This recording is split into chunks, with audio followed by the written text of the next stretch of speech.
মুরগি ফরজ গোসল করে না জীবনে, ওই মুরগির ডিম খাও মোল্লা কোন খোদার বিধানে রে, সাট গায়া ফাট গায়া মোল্লা রে।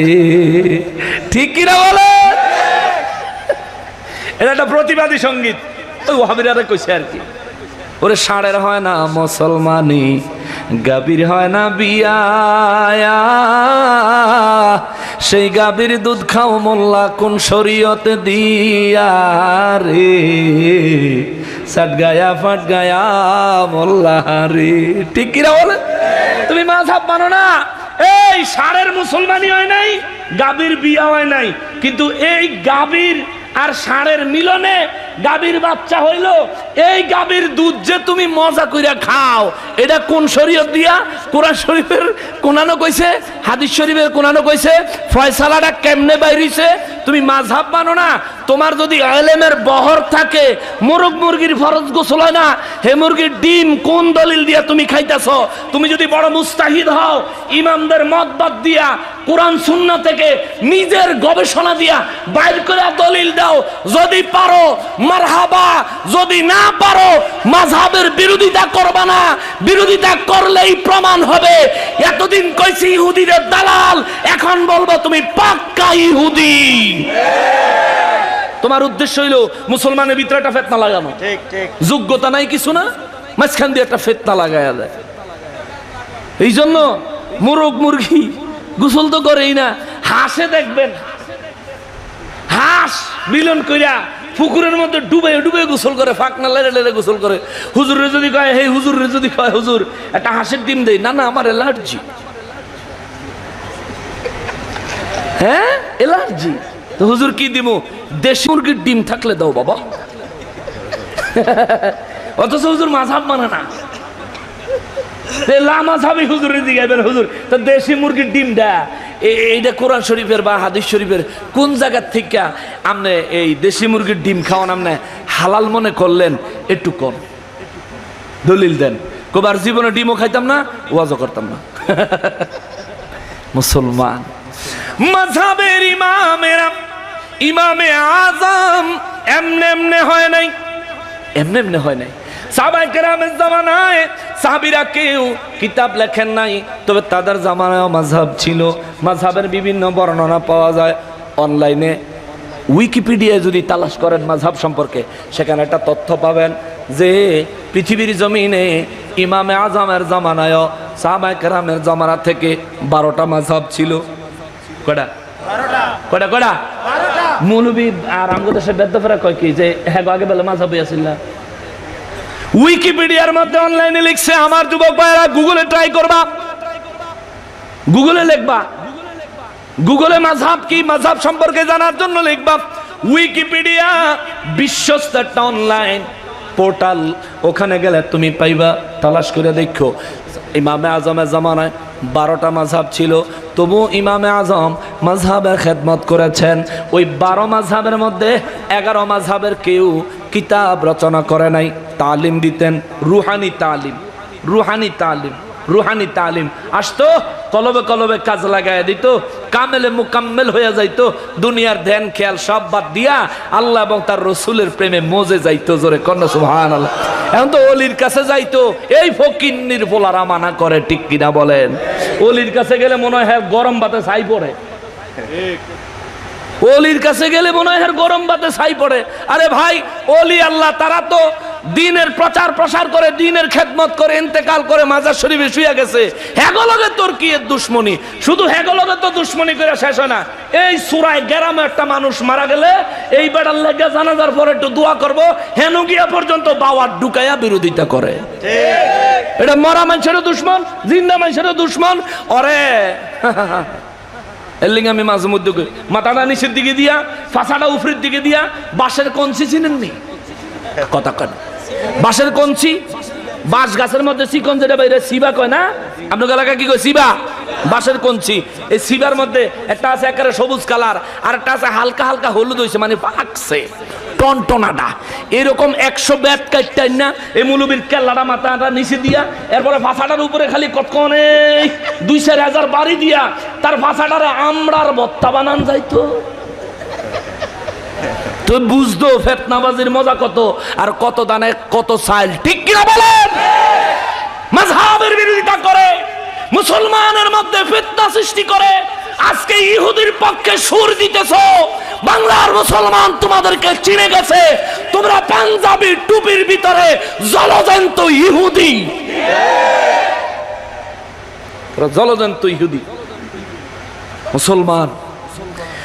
নবী আমার রহমাতুল লিল আলামিনের প্রিয় উম্মত তাবেঈন ইমামে আজমকে তুমি মানতে চাও না, মদিনা শরীফে যায় দেখো মসজিদে নববী শরীফে আবু হানিফা নাম লেখা আছে।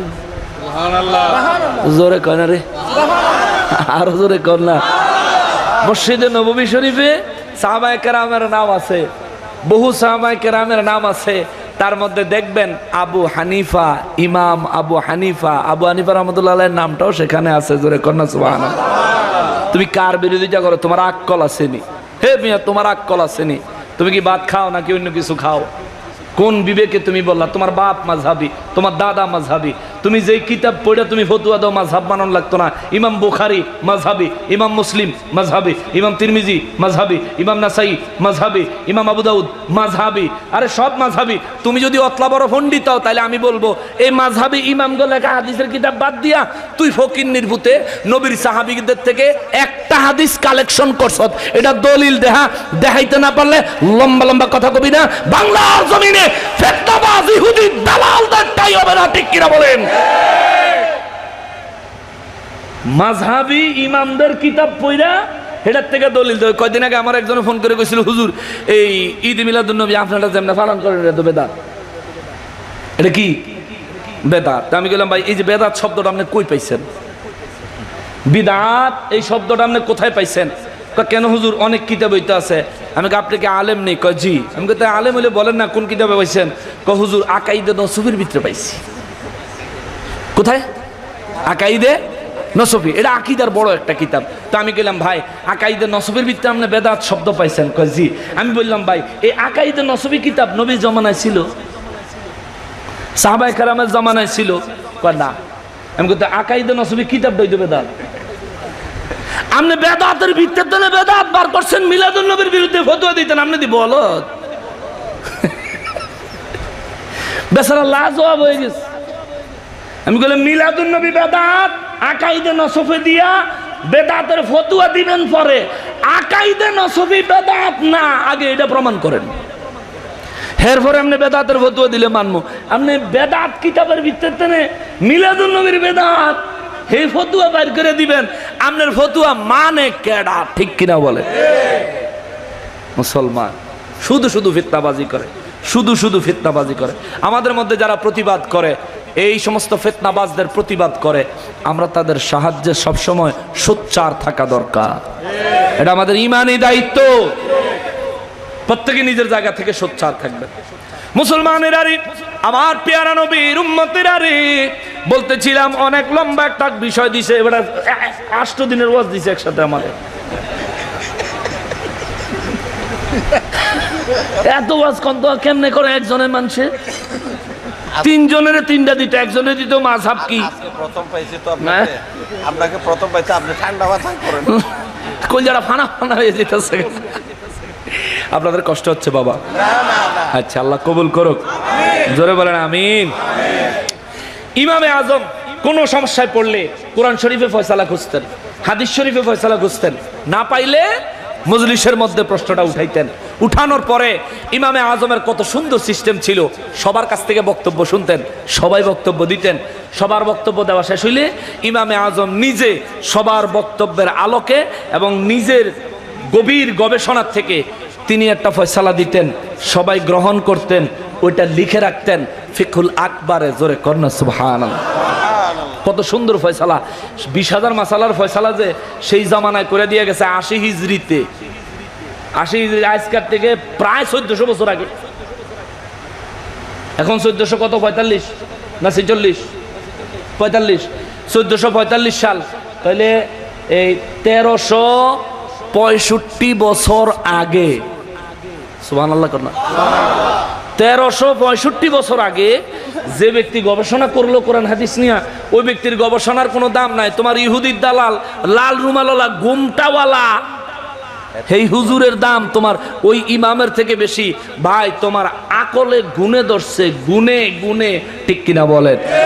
পরিবর্তন হও ভাই, পরিবর্তন। তোমার লাগে আমার কোনো দুশ্মনী নাই। তুমি যে মাযহাব মানো না তাও কোনো দুশ্মনী নাই। তুমি মাযহাব মানলে মানো, না মানলে না মানো। তুমি জান্নাতে গেলে যাও, জাহান্নামে গেলে যাও, আমার কিচ্ছু আসে যায় না। আমার কাজ হইলো হক তোমার সামনে তুলে ধরবো। তোমার কাজ হলো বিচার বিশ্লেষণ করে মন চাইলে গ্রহণ করো, না মন চাইলে নাই। তোমার হিসেব তুমি দিবা, আমার হিসেব আমি দিমু। ওয়ালা তাজিরু ওয়াজিরাতুন উযরা উখরা। আল্লাহ কোরআন শরীফে কইছে, হুজুর মুমিনদেরকে চিন্তা করতে মানা করেন, কাফেরের হিসাব মুমিনের থেকে নিব না, এক মুমিনের হিসাব আরেক মুমিনের থেকে নিব না, যার যার হিসাব তার তার কাছ থেকে নিব। সাইড সাউন্ড করার, পাশের থেকে কেউ চিকুন সুর দেওয়ার কোনো চান্স থাকবে? ওই দিনের চিন্তা করো, ওই দিনের চিন্তা করো ভাই। আল্লাহর কাঠগড়ায় দাঁড়াতে হবে, জবাব দিয়া কদম দিতে হইব। পাও কদম লাড়তে পারবা না মিয়া। জমিনে তো ফাইন নিচে গরম কিছু বললে তুমি লাভ দাও, কেন লাভ দেওয়ার কোনো চান্স, কোনো চান্স না।